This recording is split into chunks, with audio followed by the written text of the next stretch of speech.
In our everyday lives, we think of makeup as being something that's almost exclusively for females, but in the photo and video world, all things are equal, and everyone can benefit from a little bit of makeup. In this lesson, you're going to find out why you and your clients can benefit from a little bit of makeup. So helping us out throughout the rest of this course is going to be makeup artist Eva Jewell. Eva, thanks so much for helping us out. Hi, thank you for having me here.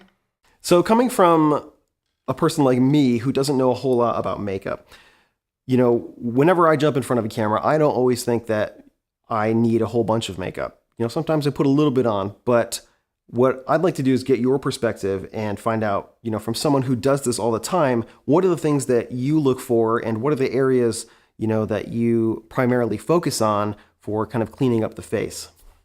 So first and foremost, like you had mentioned, everybody can benefit from a little bit of makeup. Even if you have almost flawless skin, there's always something that can be a little bit more perfected for either video or photography purposes. One of those things could be masking blemishes. So taking away any redness or texture in the skin that any acne or blemishes could be causing is going to allow for a smoother and more evened out complexion.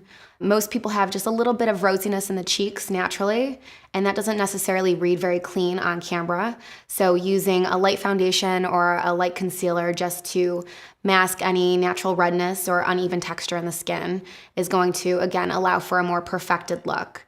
No matter who you are, no matter what type of skin you have, the lights and the heat that's produced from the lights are going to cause a little bit of shine on the skin. So definitely masking any natural shine and mattifying the skin is very important when it comes to photography and video makeup.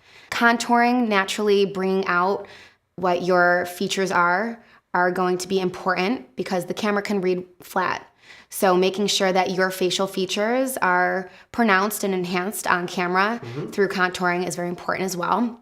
And lastly, enhancing the eyes. For a guy, that might just be something like brightening underneath the eye, or it could actually be more of a contouring and shaping of the eye or correcting the eye shape. So no matter who you are, you really can benefit from knowing a little bit about makeup. So from someone who's worked a lot with Photoshop or Lightroom, I think maybe there's kind of a assumption that you don't necessarily need makeup because you can Photoshop stuff out. But I think a lot of times it's faster to have a makeup artist come in and do the makeup, and then it looks good from, practically all angles. And you can save time later by having someone come and touch up the skin. Has that been your experience? Yes, so I've had quite a few photographers tell me that the makeup application has allowed for a more natural and cleaner look in post-production versus having to do everything by computer. If you want a really nice, clean makeup look, it's best that the makeup is a nice, clean look and it's not just all computerized. One area where you may find this especially useful, if you're in a situation where you're shooting a bunch of headshots, I think a lot of times people think for a business, they're just going to kind of walk in and get some pictures taken. And I know, especially for males, probably the majority of them are not envisioning having makeup be applied. I think they're just going to waltz in, have a couple shots taken, and they're going to just leave. So the main things that I notice when it comes to doing something like a quick headshot, mattifying the skin is very important. And I don't think that that's addressed enough. People will go throughout their day and notice a little bit of shine, maybe use a blotting powder or something just to minimize that. But for photography purposes, that shine is gonna read 10 times as much. So definitely mattifying the skin. Mattifying is making sure that the skin has no shine. Like I was mentioning, shine reads very heavily on camera or through video. So the last thing you want is to look like a disco ball.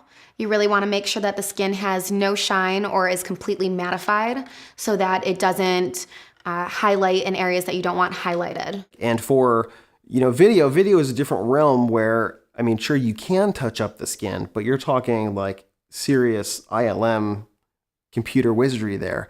And, a lot of times for video, having a great looking canvas to start with when you're shooting video is going to help you guys be able to do your productions and have them look even better. And throughout this course, we're going to talk about a whole bunch of different areas to help you be able to learn some fundamentals of doing that and how to be able to hire a pro to come in and work your shoots, whether they're photo or video shoots, and make them look really fantastic. It's going to save you a ton of time, and especially in the video world, it's going to make everyone look their best.